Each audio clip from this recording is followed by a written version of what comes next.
2024 সালের ICC main টি-20 বিশ্বকাপ ছিল রোমাঞ্চকর, প্রতিভা আর চমকপ্রদ মুহূর্তে ভরপুর এক টুর্নামেন্ট।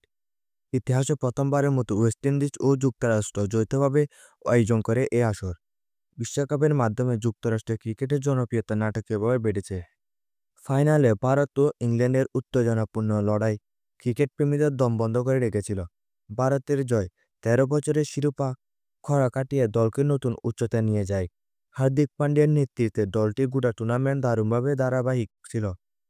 শুভমান গিল, যিনি টুর্নামেন্টের সর্বোচ্চ রান সংগ্রাহক, ফাইনালে তার ব্যাটিং নৈপুণ্য দলের জয়ে বড় ভূমিকা রেখেছিল। সেমিফাইনালে পাকিস্তান ও অস্ট্রেলিয়ার ম্যাচে নাটকীয় মুহূর্তগুলো ছিল টুর্নামেন্টের অন্যতম হাইলাইট। পাকিস্তানের অল্প ব্যবধানে জয় এবং অস্ট্রেলিয়া বিপর্যয় টুর্নামেন্টে আলোচনার কেন্দ্রবিন্দু ছিল। এই বিশ্বকাপ শুধু ক্রিকেট নয়, নতুন ফ্যান বেস তৈরির ক্ষেত্রেও যুগান্তকারী ভূমিকা রেখেছে। যুক্তরাষ্ট্রের মাঠগুলো ক্রিকেটের উন্মাদনা ভবিষ্যৎ এই খেলার প্রসারে বিশাল ভূমিকা রেখেছে। সম্পূর্ণ ভিডিও জুড়ে ছিলাম আমি মোহাম্মদ ইসমাইল, ৭১।